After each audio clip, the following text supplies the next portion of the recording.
Hello friend, welcome to my channel MTC classes. तो दोस्तों, आज के वीडियो में हम देखने वाले हैं कि 1G, 2G, 3G और 4G होता क्या है, एक्चुअली इसकी स्पीड क्या होती है और ये कब आया था।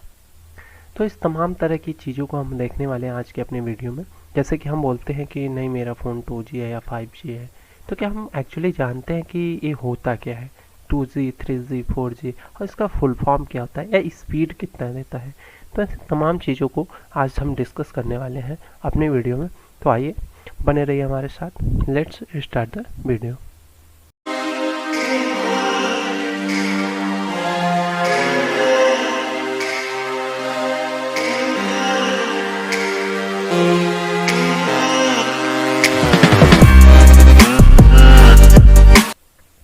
तो दोस्तों, आगे है फर्स्ट जनरेशन। 1G को हम क्या बोलते हैं, जिसका फुल फॉर्म होता है फर्स्ट जनरेशन। तो फर्स्ट जनरेशन क्या है, 1G आया कब था, ये किस पे बेस्ड था, तो देखते हैं। 1G refer to the first generation of wireless telephone technology mobile telecommunication which was the first introduce in 1980s। तो क्या हुआ था कि जो 1G है, ये फर्स्ट जनरेशन को एक वायरलेस टेलीफोन टेक्नोलॉजी है, मतलब एक वायरलेस पे डिज़ाइन किया गया था। ये क्या, फर्स्ट इंट्रोड्यूस मतलब पहली बार 1980 में आया था, और ये पूरी तरह से क्या है, एंड कंप्लीटेड इन ईयरली 1990। तो ये क्या हुआ, पूरी तरह से कंप्लीट कब, 1990 में हो गया था। अब क्या है, its speed was up to 2.5 kbps।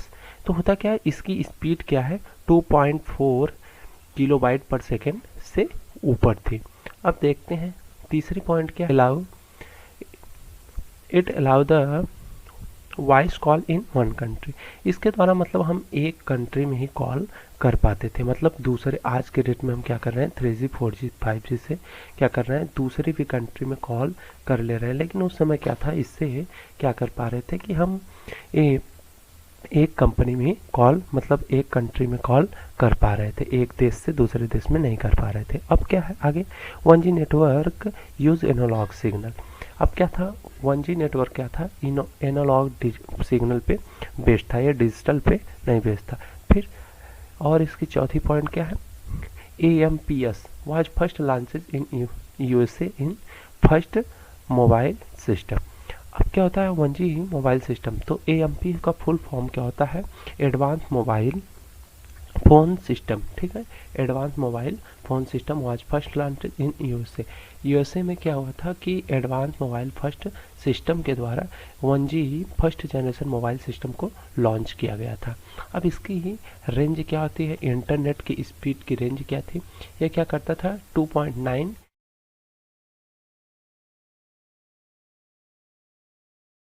देता था। आइए आगे देखते हैं कि सेकंड क्या होता है। अब आगे क्या है कि सेकंड जनरेशन 2G को हम बोलते हैं सेकंड जनरेशन। सेकंड जनरेशन में क्या होता है, देखते हैं कि 2G technology refer to the second generation which is based on GSM global system mobile. GSM का फुल फॉर्म होता है ग्लोबल सिस्टम मोबाइल। तो क्या रहा है कि 2G टेक्नोलॉजी क्या था, इसको हम बोलते थे सेकंड जनरेशन की पे बेस्ड था। अब क्या हुआ, it was launched in the Finland in the year 1991 में।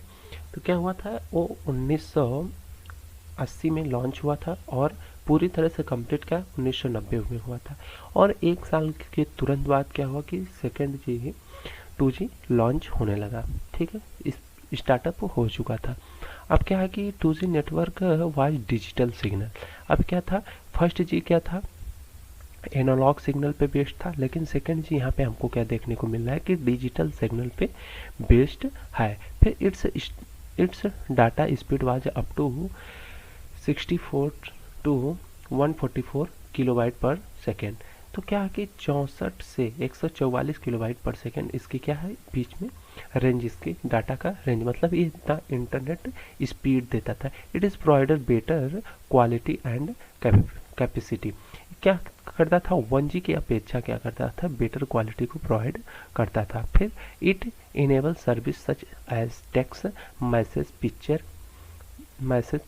मैसेज एंड MMS क्या करते, इसके द्वारा हम क्या कर सकते थे, सेकेंड जी जब आया तो हम इसके द्वारा क्या कर सकते थे, टेक्स्ट मैसेज को सेंड कर पा रहे थे। 1G में हम सिर्फ कॉल पे बात कर पा रहे थे, वो भी दूसरे कंट्री में बात नहीं कर पा रहे थे। लेकिन 2G आने के बाद क्या हुआ कि हम अब टेक्स्ट मैसेज को सेंड कर पा रहे हैं, पिक्चर मैसेज को सेंड कर और MMS को सेंड कर पा रहे हैं। तो 2G आने के बाद कुछ राहत मिली। अब आगे देखते हैं कि 3G क्या होता है। तो थर्ड जनरेशन, 3G को बोलते हैं थर्ड जनरेशन, ठीक है, थर्ड जनरेशन। फिर 3G released in Japan, 3G को रिलीज किया गया था जापान में, कितना, 1 अक्टूबर 2001 में इसको पूरी तरह से रिलीज कर दिया गया था। अब 3G technology refer third generation which was launched in year 2000, मतलब क्या कि 3G टेक्नोलॉजी को क्या थर्ड जनरेशन कहते हैं और इसको 2000 में लॉन्च कर दिया गया था और ये पूरी तरह से लॉन्च कब हुआ था, 2001 में जापान के द्वारा। अब डाटा ट्रांसमिटर स्पीड इंक्रीजिंग, अब इसमें क्या हुआ, डाटा ट्रांसमिटर जो डाटा रेंज था स्पीड इंटरनेट की वह क्या हुई, इसमें इंक्रीज हो गई। इंक्रीज होने का मतलब क्या है, बढ़ गई, कितना हो गई, 144 किलोबाइट पर सेकेंड से 2 MBPS मेगा पिक्सल पर सेकेंड हो गई, मेगाबाइट पर सेकेंड, ठीक है। अब typically called smartphone and feature increasing bandwidth and data transfer rates and application and audio and video files. अब क्या हुआ, 3G आने के बाद क्या हुआ कि जो फ़ोन थे उनको हमने स्मार्टफोन का नाम दे दिया। अब इसमें क्या हुआ कि तमाम फीचर्स बढ़ गए, बैंडविड्थ और डाटा ट्रांसफर रेट, मतलब हम किसी चीज़ को फ़ोन के द्वारा शेयर कर पा रहे थे, कोई डॉक्यूमेंट फाइल हुई और भी ऐसी चीज़ें हैं, क्या करते कि ऑडियो और वीडियो फाइल क्लिप्ड होने लगी, इसको हम शेयर कर पा रहे थे। फिर आगे क्या है कि 3G making first mobile internet access and video download possible. तो क्या है, 3G एक पहला मोबाइल इंटरनेट सिस्टम था जिसके द्वारा हम वीडियो को डाउनलोड करना पॉसिबल हुआ हमारे लिए। क्या हम पहले 1G और 2G में वीडियो को अच्छी तरह से हम वीडियो को क्या कर रहे थे, डाउनलोड नहीं कर पा रहे थे। लेकिन 3G आने के बाद क्या हुआ कि ये पहला मोबाइल नेटवर्क बना जिसके द्वारा हम क्या कर रहे हैं कि वीडियो को डाउनलोड करना हमारे लिए पॉसिबल हुआ। आगे देखते हैं 4G क्या होता है। तो 4G का फुल फॉर्म क्या होता है, फोर्थ जनरेशन। तो क्या कर रहा है कि 4G is the term of the fourth generation is the cellular network succeed 3G।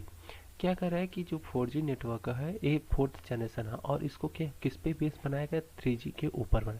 Currently 4G is the latest and the fastest generation of wireless mobile network, जो करंटली प्रेजेंट टाइम में था। Present time में क्या कि अभी तो 5G आ गया है, लेकिन उससे पहले क्या 4G is the latest and fastest generation of wireless mobile network का था।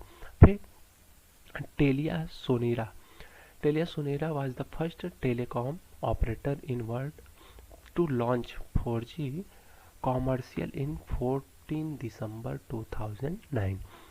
तो क्या कर रहा है कि टेलिया सोनेरा जो था वह फर्स्ट टेलीकॉम कंपनी ऐसी थी जो क्या किया 4G को लॉन्च किया कॉमर्शियल में 14 दिसंबर 2009 को लॉन्च कर दिया। फिर कह रहा है कि the peak bit rate is the further improve by smart antenna. कह रहा है कि जो 3G की अपेक्षा था, फिर क्या हुआ कि जो पिक रेट यानी इंटरनेट के स्पीड में फर्दर क्या हुआ, इम्प्रूव हुआ और बाई किसके द्वारा, स्मार्ट एंटीना। अब क्या हुआ कि स्मार्ट एंटीना का यूज होने लगा eras by multiple input and output communication. अब क्या कर रहे हैं कि हम 4G के द्वारा multiple input and output communication कर पा रहे हैं। मतलब समझ रहे हैं कि मतलब एक टाइम पे हम कई व्यक्ति के साथ बातचीत कर सकते हैं। पहले क्या था कि हम एक कॉल से एक पर्सन को कॉल कर सकते थे, लेकिन अभी क्या है कि 4G आने के बाद क्या कर सकते हैं कि हम एक ही एट ए टाइम पे मल्टीपल पर्सन से हम क्या कर सकते हैं, कम्युनिकेशन कर सकते हैं, वीडियो कॉल ऑडियो कॉल दोनों में कर सकते हैं। फिर क्या हुआ कि इसके ये पॉइंट क्या है, high speed high capacity and low cost per bit. अब क्या हुआ 4G आने के बाद इंटरनेट क्या हो गया, सस्ता भी हो गया, थोड़ा हम लोग लो कॉस्ट में हो गया और क्या हो गया, हाई स्पीड देने लगा, हाई कैपेसिटी हो गई इसकी और क्या हो गया, कॉस्ट जो है इसका लो हो गया। फिर स्पीड रेंज क्या हो गया, 20 मेगाबाइट पर सेकेंड मतलब 20 Mbps की स्पीड देने लगा। फ्रिक्वेंसी बैंड कितना 2 से 8 गीगाहर्ट्ज, जो ब्लूटूथ और वाईफाई की होती है समथिंग उसकी है कि इससे एबव थी। फिर आगे क्या था, मल्टी स्टैंड वायरलेस सिस्टम। ठीक है, मल्टी स्टैंड वायरलेस सिस्टम मतलब अनेक तरह के वायर सिस्टम इसमें बनने लगे। फिर क्या हो गया, the the basic difference between 3G 4G in data transfer is the signal quality. जो बेसिक डिफरेंस 3G और 4G में है क्या है, डाटा ट्रांसफर और सिग्नल क्वालिटी की है। तो उसमें क्या था, 3G में हम एट ए टाइम पे मल्टीपल पर्सन से बात नहीं कर सकते, ज़्यादा से ज़्यादा 2 लोगों से कर पा रहे थे।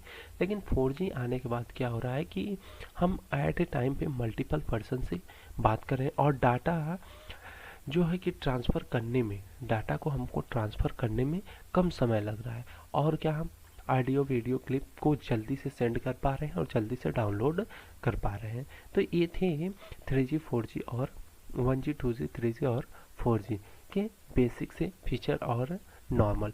आगे की वीडियो में हम डिस्कस करने वाले हैं कि 5G क्या होता है, ठीक है, जो लेटेस्ट है अभी। So thanks for watching the video. अगर वीडियो पसंद आई हो तो लाइक और सब्सक्राइब ज़रूर करिएगा। Thank you.